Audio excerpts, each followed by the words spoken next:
Now it's time to bring back in my good friend and co-host, Jeff Small, as well as our next guest, David Stearns, president of Stearns Retirement Group, a retirement income store located outside of Atlanta, Georgia. Dave, thanks so much for being back here on the show. Thank you, Dave. Good to be with you. All right. So can you do me a favor here? Can you get the vote right this time, for goodness sakes? I mean, we can't be going through this every couple of weeks. It's just way too much. And it's scaring the heck out of our Newsmax viewers. They're afraid that if the whole country goes blue, it's your fault. So can you at least, can you help us out with this, please, in some way, shape, or form? We'd really appreciate it. Man, it's been stressful. It's been fun living here in Georgia. I can tell you that for me here.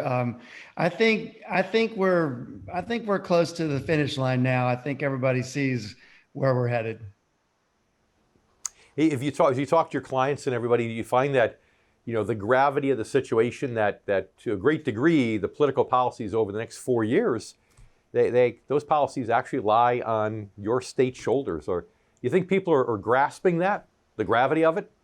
Yeah, I think they are. You know, President-elect Biden was just here not too long ago campaigning. It's really building up a lot of intensity, but I find that people's political views really haven't changed. Their concerns are still the same. I think we'll have a great turnout on January the 5th. I bet you will. I bet you will. Very, you know, with everything, especially as divisive as it's been this year, for sure. Jeff? Yeah, so Dave, I've been wondering what in the world has been going on in Georgia. Now it's the epicenter of the political universe, and it's going to determine whether our country has a divided government or actually has a united government. And if we have a united government as a blue wave, we know we're going to lose things that are really important to our client base, like a step up in basis is now looking to be taxed if we have a blue wave at death, which means if you have capital gains, you lose that step up. And that's just one of many examples, but aren't your clients coming and saying to you, we're really concerned about what's happening in politics right now? Because if I've had $1, for how many times I've heard that in the last 2 months, I probably have $1,000, to be honest with you. So tell me what your clients what your core clients are asking you about the markets and the economy going forward if we have that blue wave.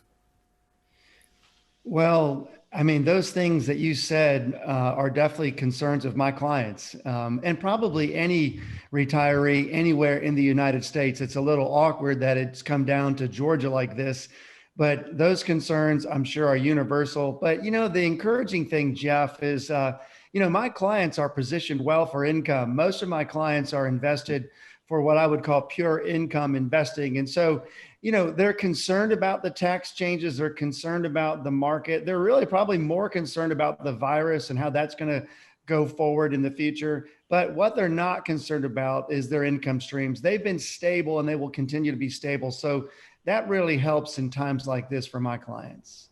And that's one of the biggest reasons why people invest in the business, in the income model, is they don't, you know, they love to get double-digit returns when the markets go up, but they don't want to see the double-digit losses and loss in income potentially when they go down. So we take a quick commercial break. We'll be back in a moment. You stay with us. We'll be right back with David Stearns and Jeff Small here on The Income Generation. We'll be right back.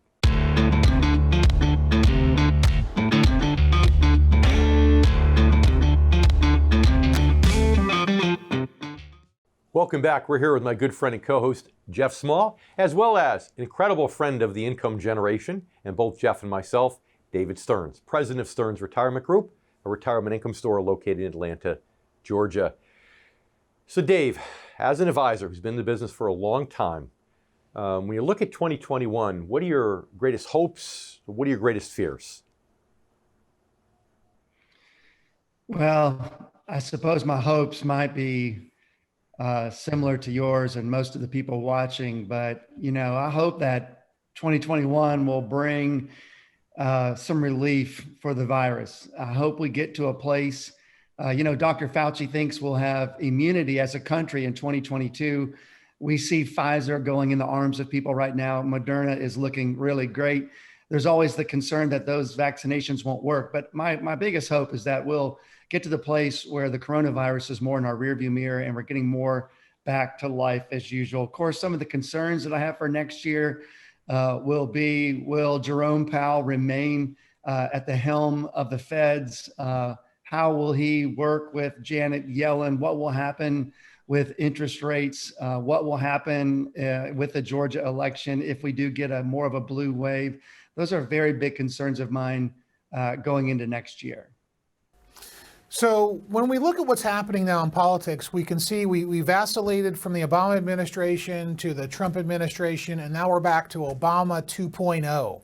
And when we look at all the people he's putting in his cabinet, namely people like Janet Yellen as Treasury Secretary, we know from their policies in the past, David, that the wealth gap is going to get worse.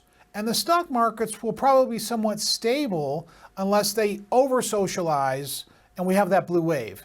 And so, but you said it perfectly in the last segment that our clients are invested for income. Is there anything else that people should be doing going forward besides that at this time with everything that we have on the horizon?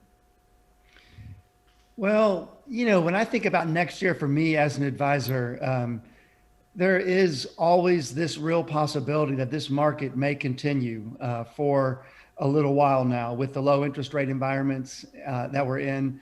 And so I want to, even though my clients are invested properly for income, I really want to fine tune with my clients and find those clients that really do want to add a little bit of growth to their portfolio. I know that sounds crazy for an income investor like myself, but I really want to fine tune, find those clients that can afford to take a little bit of risk. They can afford it because they're already getting the proper income that they need from the portfolio, and they might have a stomach for a little bit of growth. One of the great things we have at the Retirement Income Store is a couple of dynamic equity strategies. And so what I'm going to do next year, when you talk about maybe doing something different, Jeff, is I'm going to have some really great meetings with some clients and maybe fine tune their portfolios and build in a little bit of our equity strategies that we have at the Sound Income Store, at the Retirement Income Store. But growth as an add-on to the income, still focusing on dividend-based stock strategies. So people's income, the income doesn't necessarily need to decrease. It just, the attempt is to get some growth layered on top of that, right?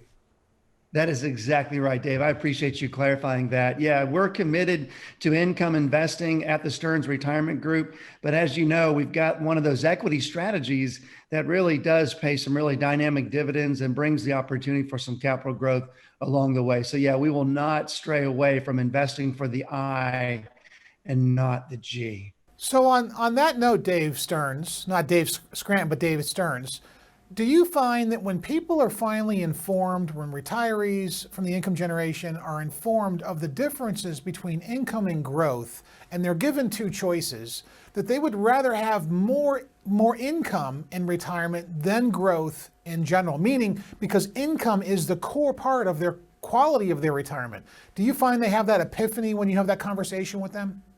Oh, I do, Jeff. I really do. It's been incredible over the last several years, even in the midst of a great stock market, to find those people that when that light bulb goes off, it really goes off, and they understand that they would rather have this stable, solid income. And even if they don't need all of that income, when we take the dividends and the interest and we reinvest and grow their portfolio organically, and if you look at the statistic of the stock market, over time, for all of the risk you might have taken or they may have taken investing for growth, when they realize the bird in the hand of 4, 4.5, or 5 is consistent, the light bulb goes off, and it's a game changer for them in their retirement for sure.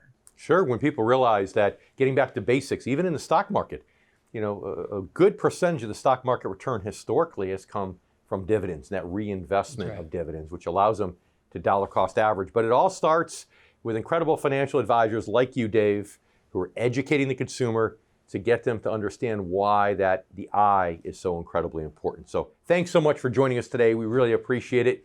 You stay with us. We'll be back here in a moment on the Income Generation. I'm David Scranton, and we'll be right back.